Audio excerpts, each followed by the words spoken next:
My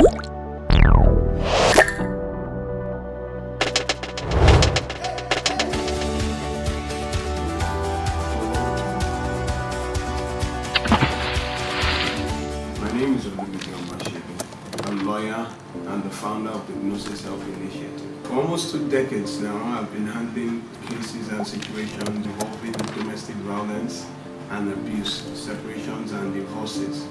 And over the years, we have seen the statistic rise with each quarter.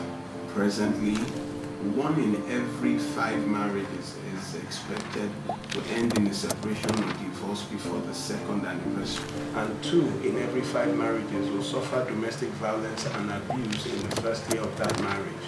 We have done our research and found that there is nothing new plaguing marriages in Nigeria. With these truths and facts, we hope to give a fighting chance to intending couples against the consequences of wrong spousal choice. We also help victims of domestic abuse and violence by counseling them, and we hope that our initiative will help bring down the soaring rates and statistics of divorces, separations, and domestic violence in our dear country. God bless you, and we pray that the Lord will heal our homes and marriages. Thank you.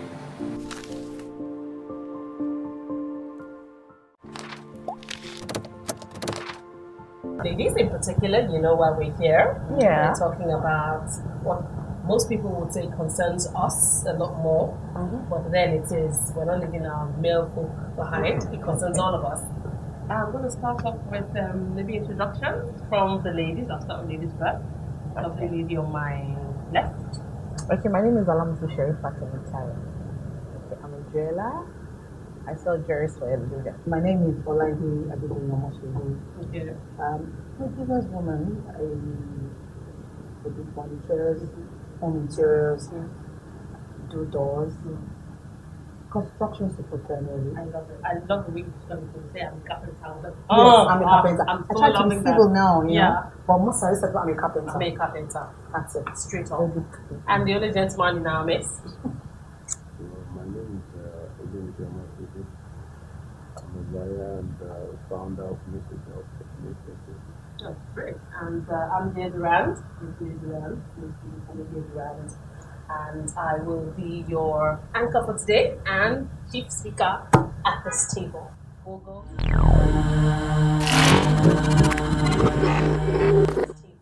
We'll go straight off to the meat of the matter, which is the effect of religion and how we choose our spouses and how it affects our marriage.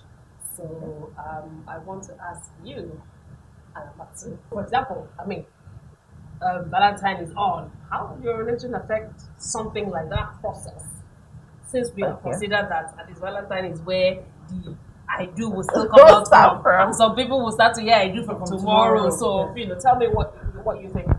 Okay, from the Islamic perspective, right? Whichever religion you are. Okay, yes, I'm a Muslim. Okay. Okay, there's no date set aside like Valentine's Day. It's not permissive or permissible in Islam.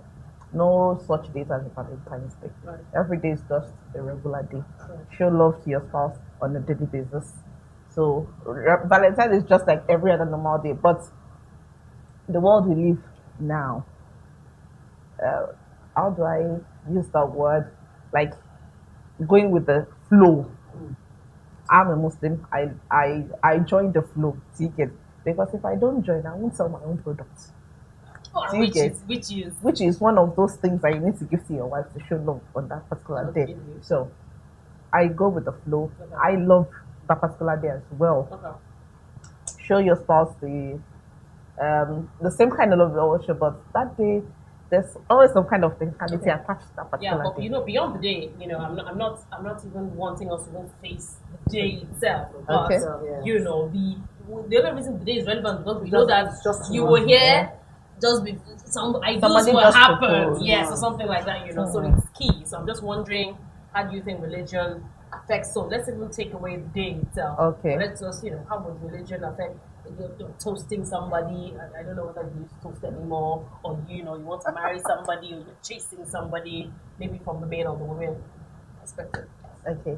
Like in Islam, there's nothing like courtship. You don't court. Wait, Yes, you don't court in Islam. are you sure? Okay, so what do we You do? don't. But people of nowadays like me, we do to know where we are going. Normally, when you find somebody that you actually want, Yeah. okay, there should be some of link. Like I have a girl now that I think I can marry. Somebody goes to her people. Somebody would go to her people to know more about them. Then later they'll make their own findings. Then you guys can relate, but the presence of we call it a maram, a witness, not an alarinus, so to say. A woman is not supposed to be in seclusion with a man that she's not married to. Okay, so there's supposed to be somebody that will be there to act as Chaperone. Yes. Yes, that's yeah. the Thank word. you for Yes. that English. That's the So he'll be there. Whatever you guys need to know about each I'm other. sorry, I have to. So every time we're going to be together. Yes. So. I'm sorry. What will he or she be doing when we're So talking? I mean, we can't be talking now. yeah, you can be talking, but definitely it's going to be some in a place where she can be monitored by that particular I get you, person. but I'm saying we have a scenario now. We're having dinner. Where's he going to be? Somewhere around. Okay, not at our table. It can be somewhere around to be sure that that woman is not doing what she's not supposed to do. What? Okay. Next. That's really I didn't know that. Yes. I never So- actually thought about it. Yeah. So when you guys are taking time to know each other, then okay, this is the person I want to marry. You share with your family and they do the normal. I have one question before I move on to enlightening. Okay. You said this is the time we get to know each other. So apart from whatever it is the chaperone is trying to ensure that we don't do, so what are the other things that we would be doing under the Islamic religion? Things you need to know, but okay, I need to know you better. Okay, what do you do? What do you your likes, your dislikes? Okay. In as much as we're not living together yet, at least I should be able to say some things about you. Okay. Do you get? It doesn't stop you from going out, but in the Okay. presence of a maram, a chaperone. Okay. Yes. That's all. Okay.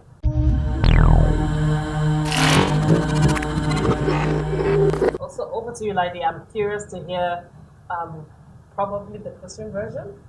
Well, we were talking about effects of Christianity on choice of marital spouse. When you look at it from the biblical point of view, we're often told it's not too different from the Islamic way. You're told, okay, don't do this, don't do that. You're to, if you see someone you like, you have to tell me your pastor or a deacon or an elder in church and all that. They don't expect you to start going to the guy's house as a woman. They don't expect the man to come into your house.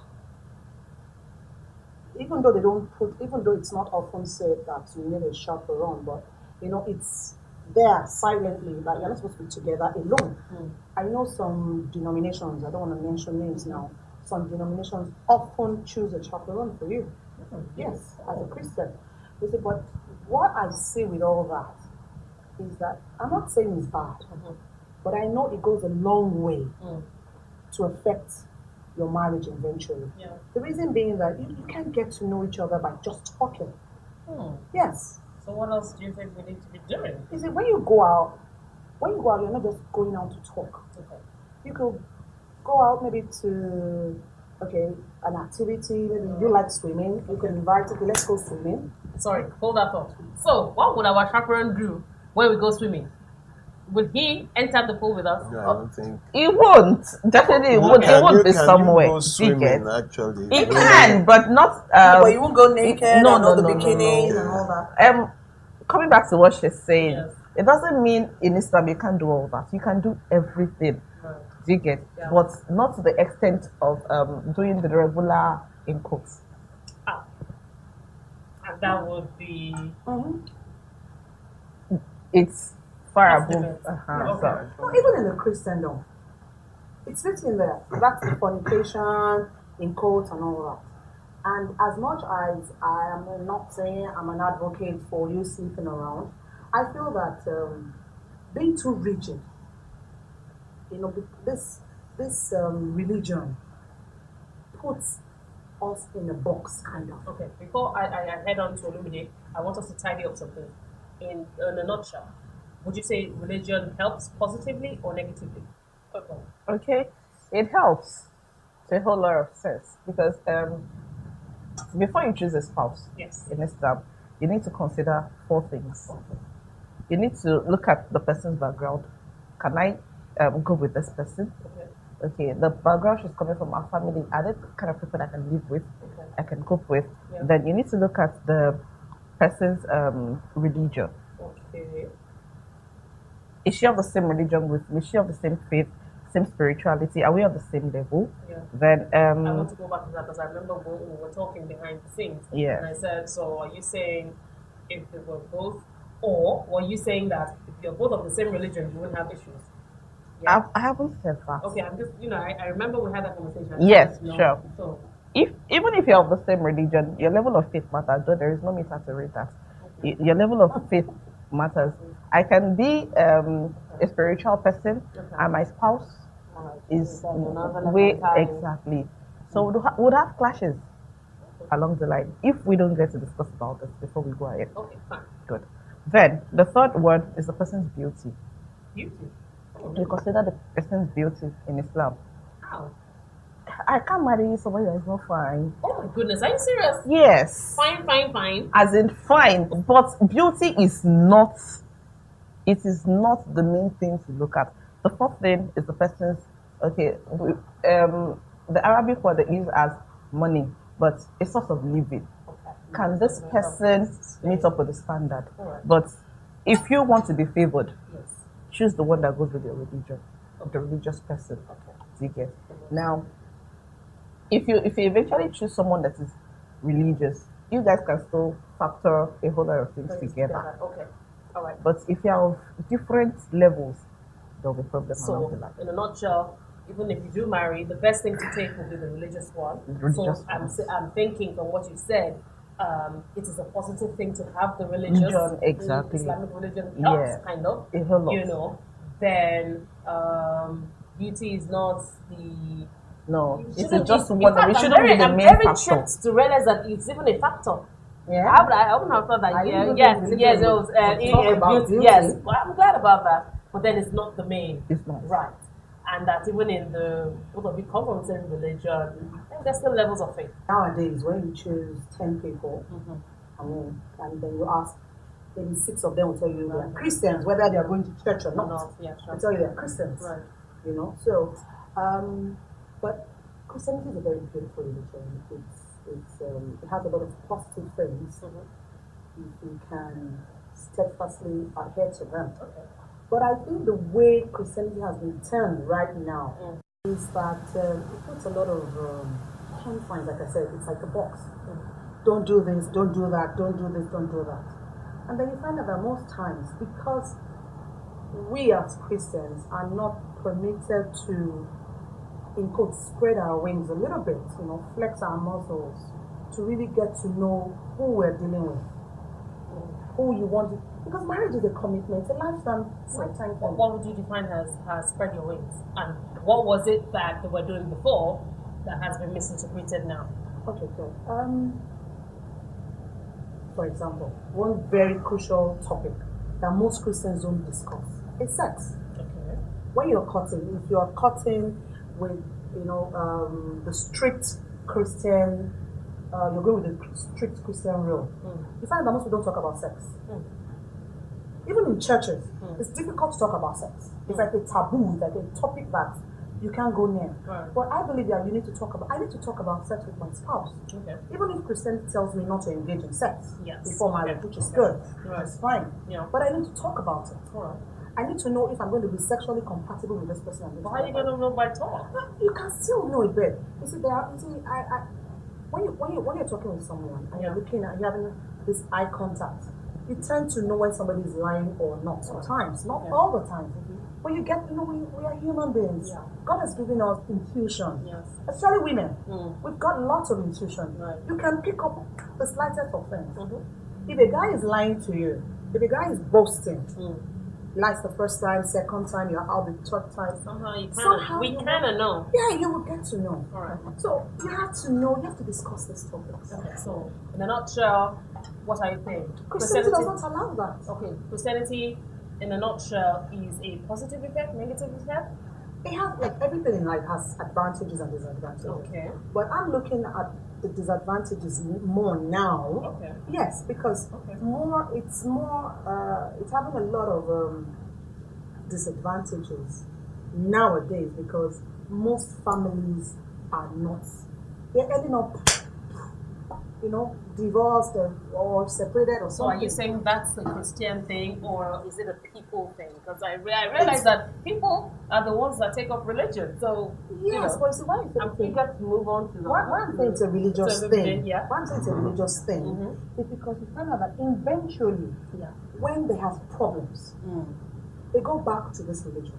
Oh, yeah. They go back to saying, "Oh, we were matchmaked by my pastor. My pastor said he's good. My pastor said she's the right person. Oh, she was in the choir. Oh, he was an usher or something. Or my imam. I don't know how it goes with the Muslim. But so even though it's a people thing, marriage being successful or unsuccessful is a people thing. But we tend to put the blame back to this religion, Right. Okay. because at the point in time when we needed to spread our wings, religion kept us in a box. And so we now have, people look for people to blame. You look for someone to blame. So the blame goes back to the religion. Okay.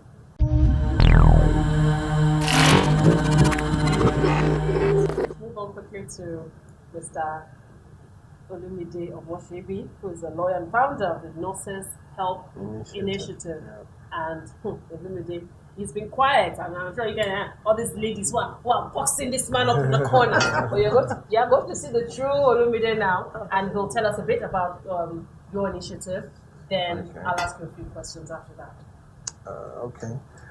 The Gnosis Help Initiative is actually a drive set up to combat, if I may use the word, the rising rates of separations, divorces, domestic violence in marriages. I've been a lawyer for, it's going to 2 decades now, and most of my cases have been domestic violence, divorces, separations, and initially it got me bothered. Then subsequently it was just funny that every year things seem to get worse. For example, in 2016, between January and August, in Badagry, Badagry is one of the 5 divisions of Lagos State. In Badagry alone, 30,000 registered cases of failed marriages, divorces, in Badagry alone in 8 months. Sorry, just one moment. I just want to find out. Do we have good records like that? Lagos State tries. Lagos State tries because, at least Lagos State domestic and sexual violence response team usually give a fairly good estimate because they handle a lot of these cases. So from their site, from their records, you can estimate. So, like I was saying, so in Badagry, alone, in 8 months, there were 30,000 cases. 8 months. In 8 months. 30,000 cases of what? Failed marriages, divorce petitions, separations. In 8 months. Actually, it was in 5 months, but they set it between So that is registered cases. That is reported cases, and you know that in Lagos, in Nigeria, there are more unreported cases than reported cases. Christians have the highest rate. Oh wow! Yes.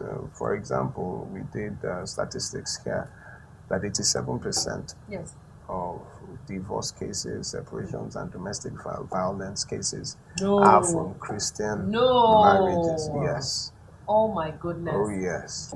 Do you think you can say why Christians have a higher degree than the Muslims do? Is it that the chaperone really did his work, and Christians really need a live chaperone or something?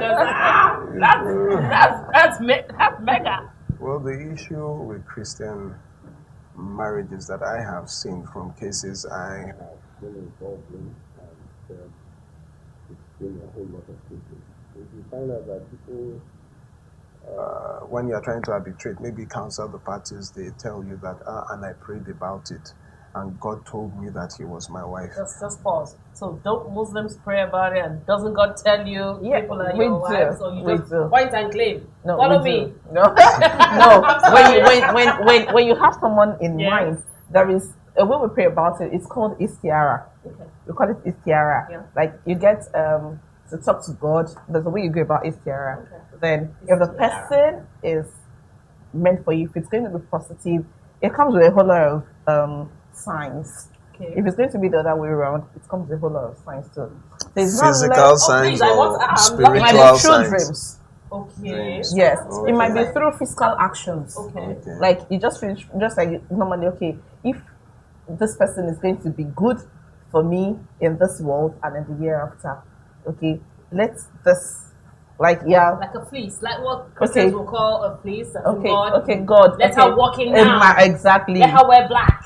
And and if it's going to be the other way around, if it's not going to be of good to me, let the Yeah. person just okay. So you might get the revelation through dreams, or then in real life, the person might just start misbehaving in real life. And then you know that the person is Okay, looking for you. but Okay. it still boils down to patience, Okay.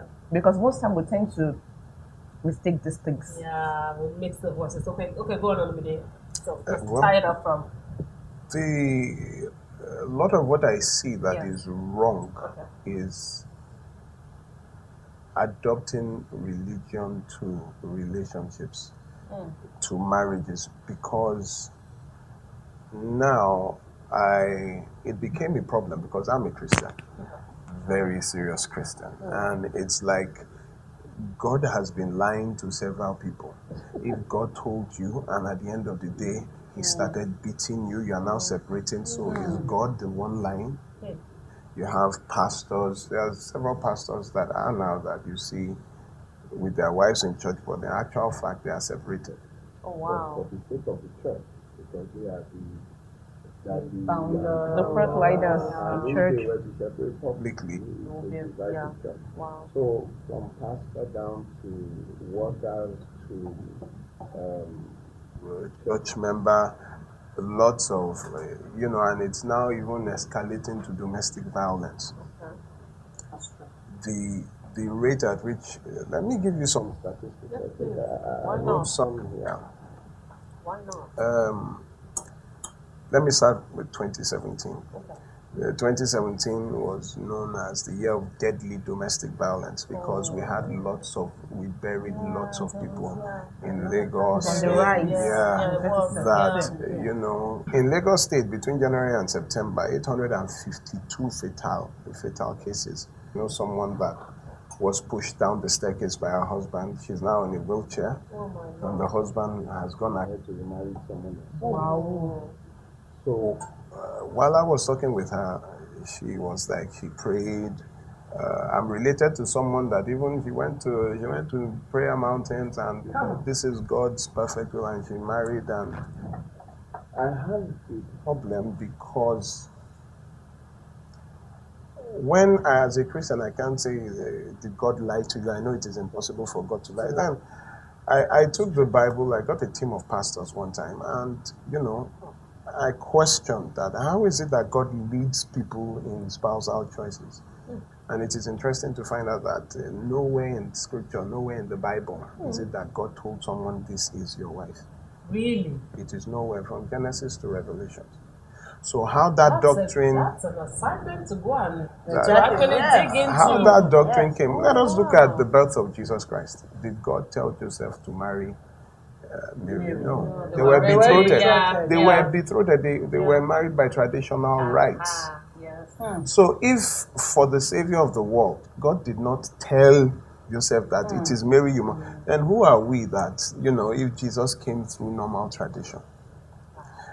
People, I was talking and someone was saying, like Adam and Eve, God gave Adam Eve. And when I read, I saw that when Eve gave Adam the apple, I don't want to bring out the Bible and start. Please, just go ahead. When God came, he said, Adam, where are you? He said, we are hiding because we saw we were naked. And God said, what have you done? He said, it is the woman you gave me. He did not say it's the wife that you gave me. Because God gave him a companion. Yeah. You find out that in the beginning, the relationship between God and man was between Adam and God was not that of worship. Yeah. It was that of companionship, friendship. Because during that time, God never told Adam to worship him. God never came as God, but God would come down himself and they would walk. He would name the creations. And so it was more of and God had the host of heaven, but it was just Adam. And God said, it is not good that this man be alone. And brought the wife, and God stepped back. Yeah. He saw the wife. The woman. The woman, sorry. Yeah, made her wife. And made her a wife. You know, he said he was business partners. So you take this side, you take this side. now the argument is God gave a helpmate. When you look at the scripture, it's nothing like helpmate. It was a help meet. Suitable. Meet that is suitable to your level. Yeah, come on. If it was a helpmate, like I could be here, have a gate man, it could be someone a subordinate. Yeah. But a helpmeet is someone that is your Your contemporary. level, just like the thing you were Your saying about level. faith. Yeah. So the same religion, your faith. On your level. One person is But there, even one if it was person a is there. helpmate, must Yes. you marry your house help? No. So No. the on study, I saw that when God said, what have you done? And he said, it is the woman you gave me. If God gave him a wife, he would have said, it is the wife you gave me. And when God was to now punish him, he said, God referred to her as his wife. But Adam referred to God as the woman you gave me because it was his choice. Bottom line was choice. The bottom line is choice. All right. The bottom line is choice. Now, in the days of the old, our parents would, if you want to marry somebody, they would take information. Where is she from? What family? They go to the village. They go to do the research, find out, and they would come like, these people, they have epilepsy in their family. Or, you know, they would research. But nowadays, we just close our eyes and we start walking by faith.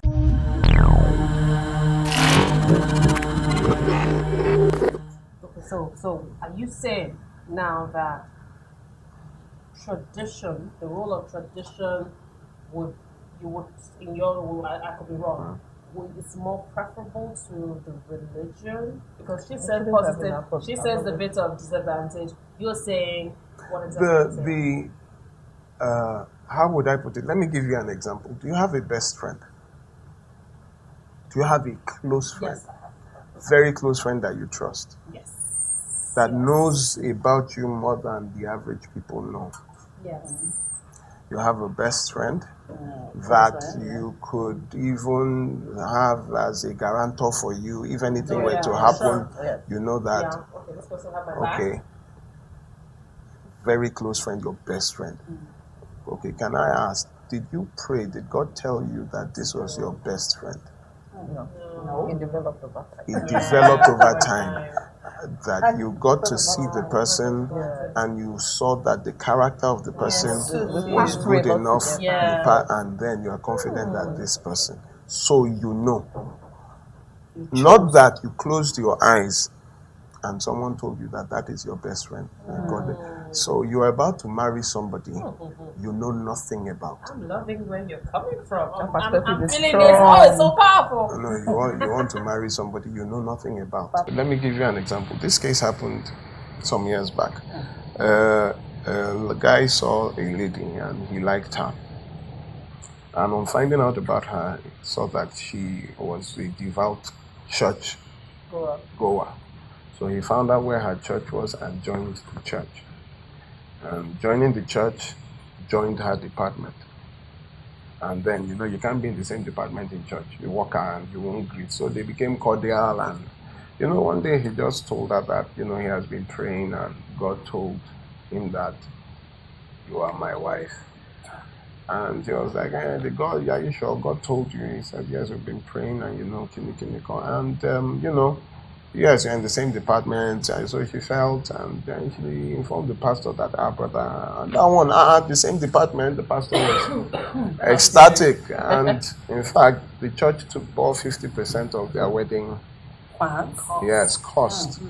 Gave them the hall, some drinks, and it was, they were so happy, 2 workers. And then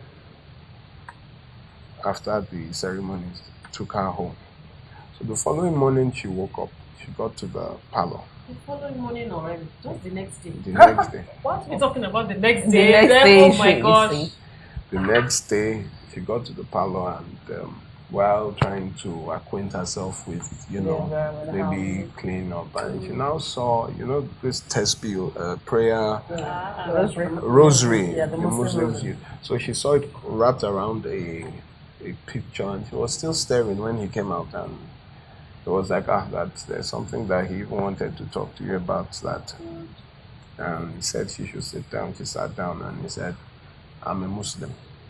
What? It's just because of the love I have for you that I joined your church, and through that I was able to get close to you and get you to marry me. And she was staring.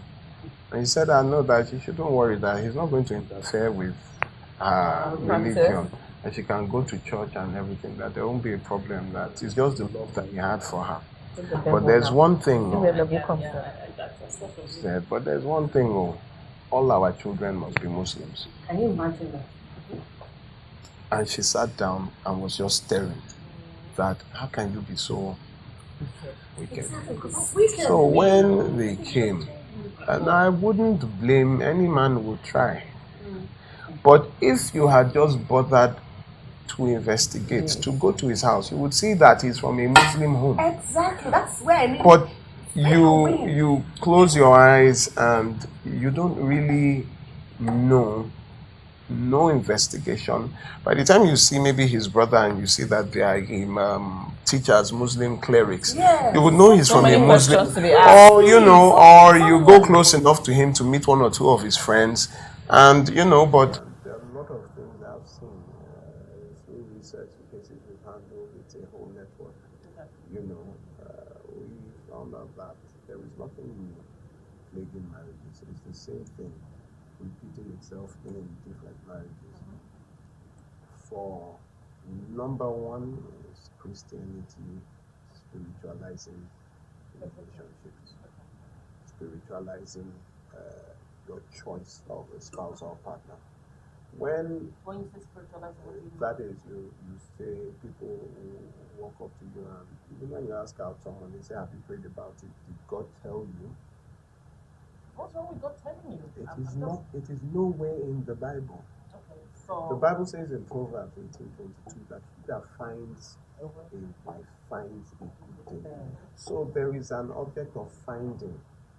Another place in the Bible says, can two walk together except they agree? So when you don't walk together to agree, you close your eyes to gamble and say, maybe God told you this. So, I'm sorry, from what I'm hearing, I don't think it's a God factor. Because you need to balance what you're saying. Because there's nothing wrong with God telling you. What I'm thinking is, the work, I think the work Christians are not doing is not God telling them. There's nothing wrong with you communing with God. What's that prayer? What's that It's Sierra. It's Sierra. That's part of it. But you do the finding part. I think maybe it's the finding part, the practical part that most Christians leave out of the way.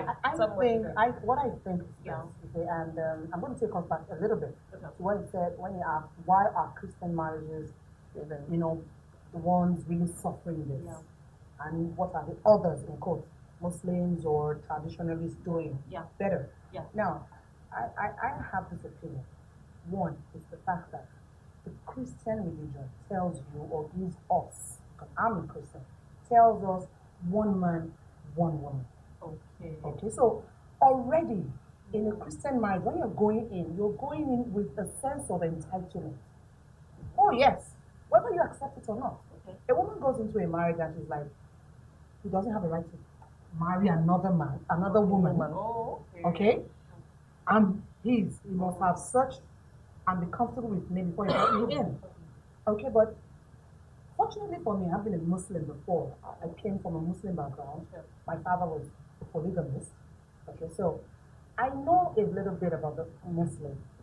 I'm not saying they don't have a sense of entitlement, but at the back of their mind, somewhere in their subconsciousness, they know that there's a possibility that if I misbehave, this man can go out there and get another wife.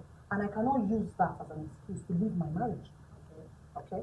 So you find out that most Muslim marriages will survive in court. We're not going to say whether they're happy or not now in the marriage. We're not going that way. But the marriages will survive. They won't take themselves to court. They won't. No, that's why in the records he has, they'll be Christians because Muslims will not take themselves to court. Except the extremely enlightened Muslims now.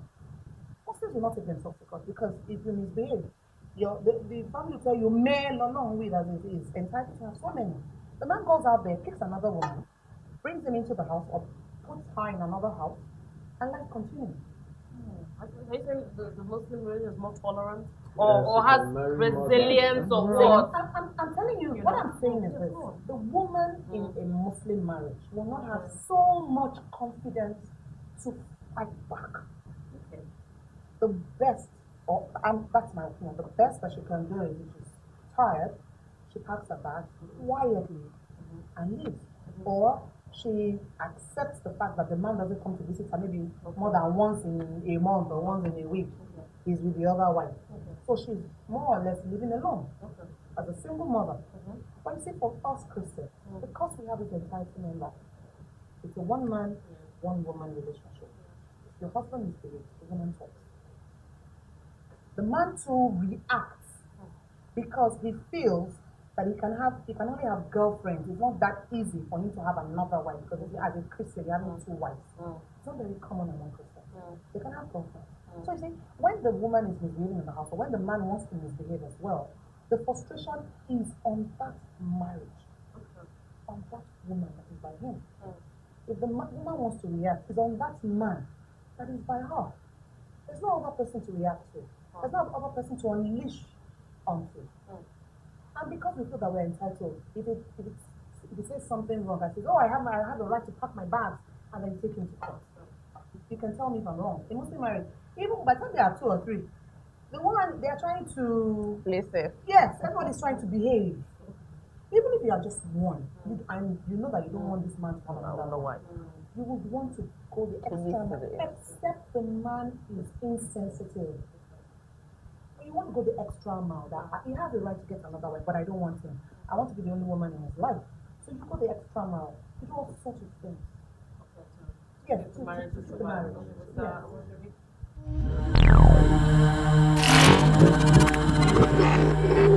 Tradition, religion, Christianity, Islam, positive, negative. I think that if people, before you marry, you need to find out where you are going to. Okay. You need to not close your eyes in prayer, but look at them. And then when there's another thing, when they say, God told me you are my wife, it imposes an artificial duty on you because now God has said this, so no matter what, the man could beat you up. I was at the mall one time when the lad slapped the lady and they were not even married yet. But because he says, God said this is my husband, so she just had to accept. If she had only seen that this would be an abusive, and God will not give you someone that will, start beating you up by your. So when you say, God, this is a heart, so I think that you need to open your eyes on whom you are dating. Open your eyes. Thank you guys. You guys have been a wonderful, wonderful group of people to just with. I can't wait till hopefully you'll be around for the next episode. Anybody who will join us, it's been amazing. And we're going to leave it at you all making your choices. Leave your comments with us. Let's hear your thoughts. Whether religion has positive or negative. I think both. It has both. And all that, and even check out even our tradition, whether it's obsolete or it's still something quite relevant that we will need at this time. And on that note, say goodbye. See you next time.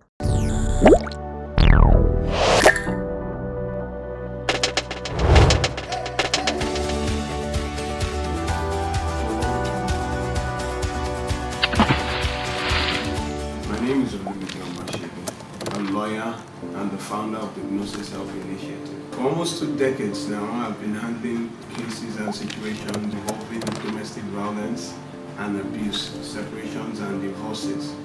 And over the years, we have seen the statistic rise with each quarter.